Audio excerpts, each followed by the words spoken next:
mean, it's incredible. So happy for her. Obviously, the team is happy for her.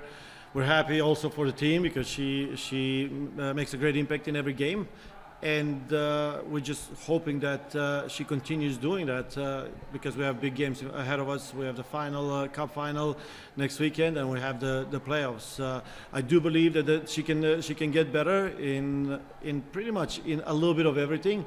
And hopefully we'll see a lot more goals from Tempo in the future. And then today you decide in the midfield to go with the combo of Lo, Claire, and Vanessa DiBernardo. What was it, a matchup thing, or do you just like kind of the way those guys, that group is kind of meshing together? No, we actually wanted to rest Deb. Deb was in a situation that we required a little bit of rest, and I mean, she's such a great player. We wouldn't want her to start off the bench, but obviously we have great midfielders, and we rested Vanessa against Bay. We rested Deb in this game, and yeah, we'll switch things around to give everyone a proper preparation for the playoffs. Madeline? So getting a little ahead of a little past the playoffs, in the off season last year, of course, the team picked up you as a coach, and then you were, of course, trying to shape the team around your vision for the next season. That was also a build from near last in the league to where we are now. So as you're thinking about this offseason and having had an entire year almost behind you with the team, I know that's a little ahead of things, but what are you starting to think about, or what are you going to be looking for in these final few matches to sort of determine how you're going to spend the offseason? Yes, I mean, it's a very good question because it happened in a few different occasions that we talked as a staff, but it pretty much all conversation and like, let's see what we're gonna do the next game first. And I'm actually glad that there was always someone in the room to remind us that the next game is the most important one. And I'm sure we're gonna do something because. We have, I mean, we have players like Desi that is not going to be here next year, so we're going to have to bring someone, and we're going to look to strengthen the team, but we still don't know in what areas and what direction we're going to take. Next we go to Harold. Vlatko, I notice you still have more games here at CPKC Stadium to come, but with this being the conclusion of the regular season home portion of the schedule, and to come out of it pretty much with only one loss, how much does it mean to have this first year go so well here at home for you guys? Obviously, it's an incredible year, and it's incredible turnaround, as we stated before, where the team was last year to where it is now. It's testament to what these players were able to do. The new players that came in, I thought they fit well, and helped us build a team and perform in a way that when teams come in at CPKC Stadium, they fear us. I mean, it's not that we're arrogant or cocky. I think that we use the energy from the fans. We use the energy at the stadium. We have great players, a great team, and we take that in our advantage. Like I said, it's been an awesome year, and so far, and I hope that we're going to go as far as possible. And as you hit your stride for the playoffs, just kind of mixing and matching everything with the personnel you have, how do you feel it looks as you're hitting your stride at where you need to be at the top of the seat?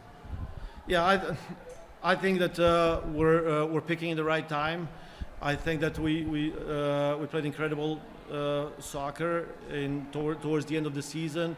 We defended very well. We actually got a lot better in the area that we were not as good at the beginning of the season, and it shows on the field. So very happy to where we're at, and hopefully we can maintain this or get even better in the next couple of games. Next, we're going to go to Greg Eklund and then the Jimmy Mack. Vlatko, you said a few moments ago that Temwa can get a little bit better in everything. Considering that she scored 20, would you include her ability to score? Yeah, when you think about it, I know it sounds a little bit unthankful.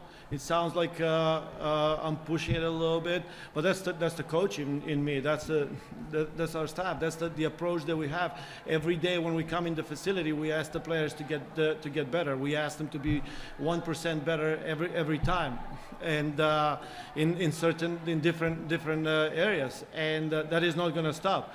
And when we look at Temwa, especially early on in the season, she had quite a few opportunities to score more goals.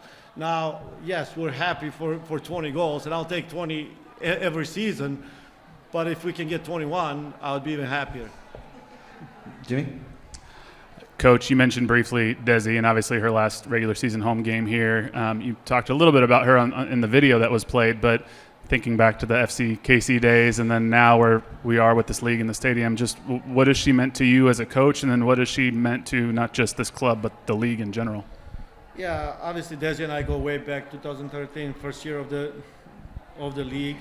We didn't know where this game is going to take us from there, where the league is going to take us from there, where we're going to end up, and just to get a full circle back together in Kansas City at a stadium like this, where she's playing the final game with such an incredible ceremony. I think that no one could predict that. Like if someone asked me that this is how Desi's career is going to end, meaning in terms of where we're going to be, where we're going to be standing, I would be a little bit skeptical if you asked me this in 2013. But what an incredible person, what an incredible leader, and we've seen that with the players, how much she means for the players, but also for the staff. She has helped us, myself personally, and the other coaches on the staff grow from the coaching side, leadership side, all together, and we're very thankful for that. I'm just happy to see once again the ceremony. I thought that it was she was sent off like a proper legend. And Coach, you talked about Temwa already a little bit, but now she's scored against every single team in the league. Do you think that's a feat that any player will ever accomplish again? I hope she does it again. Yes, I don't know. It's pretty remarkable record, or pretty remarkable achievement. But I've said this in the past. I don't think she looks at it as, I got to score against this team, or no. What do we need to do to win the game? And you look at her goals and how she performed today. But I thought she was even better defensively. I thought she was incredible defensively. Just stopped their attacks on her side. They had Cascarino, who I think is one of the best players in the world, and we did a pretty good job containing her, especially when Temwa was on the field. So very, very happy for her. She's growing every game. She's scoring goals. She's defending. Incredible impact on the team and our season. Daniel? Michelle gets the goal tonight. I know she doesn't have a lot of goals, right? And a lot of people will look at the stats, but her as a player, what does she bring to that front line that makes her such a valuable player for you guys? Yeah, I think that a lot of things that we do as a team, attacking, Michelle has got a lot to do with it. She's either starting the attack, or she's crossing the ball, or she's making a run to create space for other players. So she has been amazing, and I think that she grew into this season as well in this season and got better. And I'm glad that she scored the goals that she did, because in one of the stoppages we had a conversation, and she said, I feel like at times when we win the ball, I'm a little bit lower because of how we wanted to defend. And we were talking about it. I said, all you need is 2 runs. You don't need 15. You just need 2 proper runs. And very soon after that, she actually ended up scoring. I was very happy. I was happy too, because how was I going to convince her to play defense next game? And then Nichelle playing as the 9. It seemed like too that just the way things moved out of that midfield, her runs were opening up channels for others. Just what have you seen from her growth in that spot, and how it's opened up the game for her and others? Yeah, I thought Nichelle had an incredible game. I don't know if she assisted on goals or not. I think On Temos, yeah. So I'm glad she got an assist because she definitely deserved with the way she played and how much space she opened up and how many times she brought the team in the attack. I thought she was great. So I'm glad she got rewarded with an assist. All right, we're going to go to Kathleen and then to Tom. Hey, Coach. Now that you've had him for 7 and 8 games, how critical is the addition, kind of mid-season, of Almud and Alana Ben to the definition of this defense? Yes, I mean, in that group, I would probably add Kayla Sharples because all three of them kind of came together in the July window, and I'm very happy that we were able to do that because I think that we saw right off the bat that there's a difference in the way we defended, and it's been showing with the games that we played. I mean, obviously we won the game 4-1 and we won a couple of games maybe 3-0, but we were able to go in the game with 0-0 and 1-0 game, even though, you know, as a coach they're stressful and you don't probably want to be in that situation. But for us and for our development and our growth as a team, those moments were important. Those games were very important, and they have a lot to do with that. Thanks, Kathleen. We're going to go to Tom. Thank you. You had started your two more offensive-minded outside backs in this particular match. How would you rate their performance in this particular match? How important is that going to be going into next week, going into a cup final next week without Haley? Yes, I mean, missing Haley obviously was not easy for us. She's been incredible. That's why she got called up to the national team. So I'm very happy for her.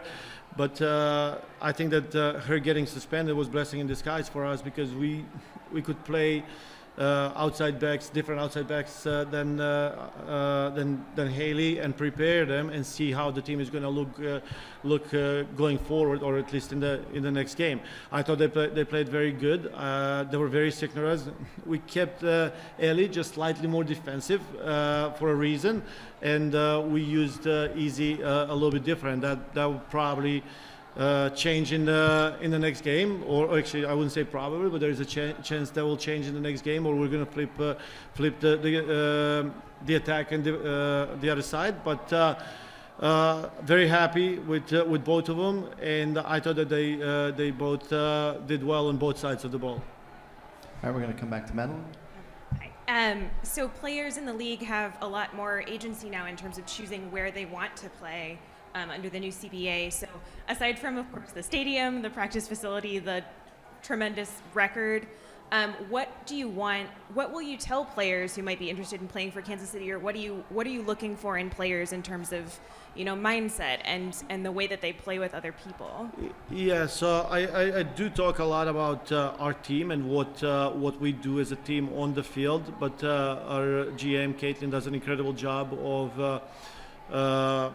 I don't want to say selling, more we're talking about our environment, about the resources that we have, support, facilities, stadium, fans, and all of that. And also the players, especially that are in the league, they experience it. They've all experienced it, and I would be shocked if there's a player in this league that doesn't want to be part of this environment. I mean, if I was a player, I want to play on this field 13 times at least. So it's a great environment, and I'm happy that it happens right here in the middle of Kansas City.